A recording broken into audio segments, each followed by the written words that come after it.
یہ کہانی ہے ایک ایسے بدبخت شخص کی جس نے اپنے آپ کو خدا کہہ دیا اور پھر اللہ نے اس کا ایسا انجام کیا جو قیامت تک سب کے لیے عبرت بن گیا۔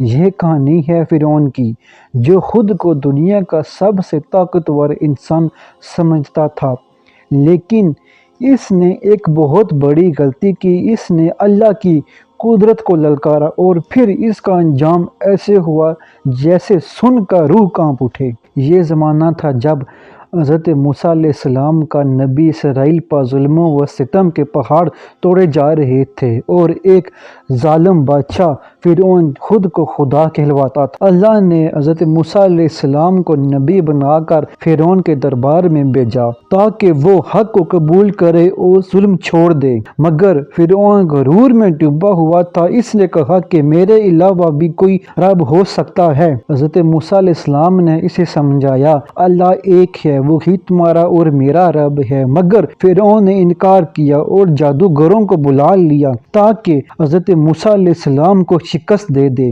مگر اللہ کی قدرت سے حضرت موسیٰ علیہ السلام کا عصا جو ایک سام بن گیا سب جادو کو نگل گیا۔ یہ دیکھ کر جادوگر سجدے میں گر گئے اور کہا، ہم حضرت موسیٰ علیہ السلام کے رب پر ایمان لے آئے، مگر فرعون نے انہیں قتل کروا دیا اور کہنے لگا میں ہی سب سے بڑا رب ہوں۔ فرعون کا ظلم بڑھتا گیا یہاں تک کہ اللہ نے حکم دیا کہ حضرت موسیٰ علیہ السلام اپنی قوم کو لے کر مصر سے نکل جائیں۔ جب فرعون کو پتہ چلا وہ اپنی فوج کے ساتھ ان کا پیچھا کرنے لگا۔ جب حضرت موسیٰ علیہ السلام اور ان کے قوم سمندر کے کنارے پہنچے تو سامنے پانی تھا اور پیچھے فرعون کی فوج۔ قوم بنی اسرائیل گھبرا گئی، مگر حضرت موسیٰ علیہ السلام پر اللہ کی وحی آئی کہ اپنا عصا پانی پر مارو۔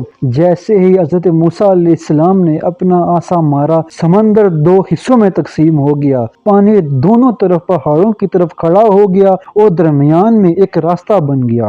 حضرت موسیٰ علیہ السلام اور ان کی قوم بحفاظت پار ہو گئی، مگر جب فرعون اپنی فوج کے ساتھ سمندر میں داخل ہوا تو اللہ نے پانی کو دوبارہ ملا دیا اور فرعون جو خود کو خدا کہتا تھا ڈوبنے لگا۔ جب موت کا وقت آیا تو فرعون چلایا، میں ایمان لاتا ہوں کہ اللہ ہی سب سے بڑا ہے، مگر بہت دیر ہو چکی تھی۔ اللہ نے فرمایا اب ایمان لا رہا ہے، حالانکہ پہلے تو سرکشی کر رہا تھا۔ پھر اللہ نے فرعون کو ہمیشہ کے لیے سمندر میں غرق کر دیا اور جب بھی اس کا جسم مصر کے میوزیم میں رکھا ہوا ہے تاکہ وہ قیامت تک کے لوگوں کے لیے عبرت بنے۔ اس کہانی سے ہمیں کیا سبق ملتا ہے کہ دنیا کا کوئی بھی انسان اللہ سے بڑا نہیں ہو سکتا۔ غرور اور تکبر کا انجام ہمیشہ برا ہوتا ہے اور اللہ کی ذات ہی سب سے بڑی ہے۔ تو دوستو، اگر آپ کو یہ کہانی پسند آئی تو ویڈیو کو لائک کریں اور مزید اسلامی کہانیوں کے لیے ہمارے چینل کو سبسکرائب کریں۔ جزاک اللہ۔